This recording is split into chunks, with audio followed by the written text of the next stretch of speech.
గురుగారు, బిందులో నుంచి నీళ్లు చెంబుతో తీసుకున్నప్పుడు చేయి జారి నీళ్లు కింద పడిపోతే అరిష్టమా? శకున శాస్త్రం ఇటువంటి చిన్న చిన్న విషయాలను కూడా ప్రస్తావించిందా?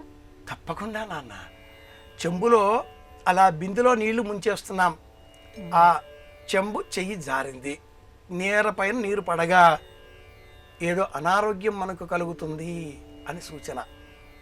అత్యాధునికంగా ఆలోచన చేసేటటువంటి మనస్తత్వ వైజ్ఞానికవేత్తలు, శాస్త్రవేత్తలు, డాక్టర్లు గుండె వ్యాధి ఎలా వస్తుంది మనకు, లేక వచ్చే ముందు మన శరీరంలో కలిగేటటువంటి మార్పులేమిటి అని పరిశోధనలు చేసి గుండె కట్టుకోవడం కాస్త వేగంగా మారింది అని అనిపించినప్పుడు 3 పనులు చేయండి అన్నారు. మొదటిది చిత్రంగా ఉండవచ్చుగాక పకపకామని నవ్వేయడం. రెండవది నాలిక నిటారుగా బయటికి తీసుకువచ్చి నాలిక చివరిని చూసే ప్రయత్నం చేయడం. మూడవది 2 చేతులు నిటారుగా శిరస్సు పైకి తీసుకువెళ్ళి 2 చేతులు ఒకదానితో మరొకటి తాకించి పట్టుకోవడం శిరస్సు పైన. మొదటిది పకపకమని నవ్వడం అనడంలో ఆ నవ్వడం అర్ధోక్తులు ఆగిపోయిందా? గుండె వ్యాధి ఏదో రాబోయే ప్రమాదం, గుండె దడ పెరుగుతోంది. నాలిక నిటారుగా చూచుకోవడంలో పక్కకి వాలిపోతుందా? గుండె దడ పెరిగింది.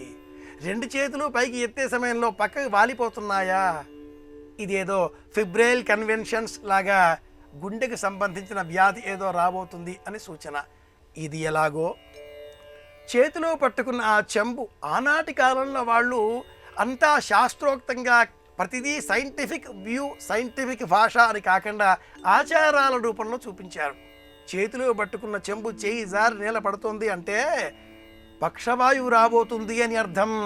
ఆయుర్వేద శాస్త్రంలో ప్రత్యేకంగా ఈ సూచన చేస్తారు.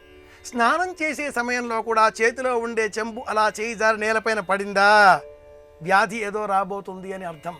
దాన్నే వేళాకోళంగా బంధువులు ఎవరో రాబోతున్నారా అని మార్చుకొని నవ్వులాటగా తీసివేస్తూ గోవింద గోవింద గోవింద గోవిందనామస్మరణ చెయ్యాలి అని హెచ్చరించేటటువంటి వారు.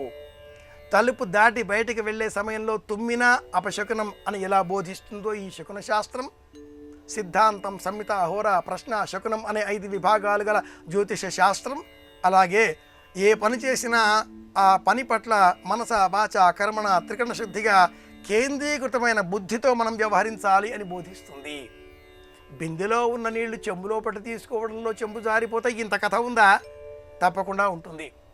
ప్రశ్నాపత్రం చిన్నదే, సమాధానాలు రాయడానికి 3 గంటలు పడతాయి.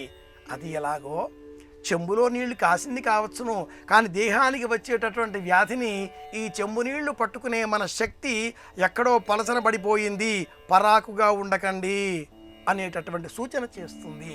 ఇది జ్ఞానం. ఇలా ఆలోచించడం నేర్చుకుంటే ఏ వ్యాధి రాకుండా చాలా కాలం ఆరోగ్యంగా ఉండవచ్చు.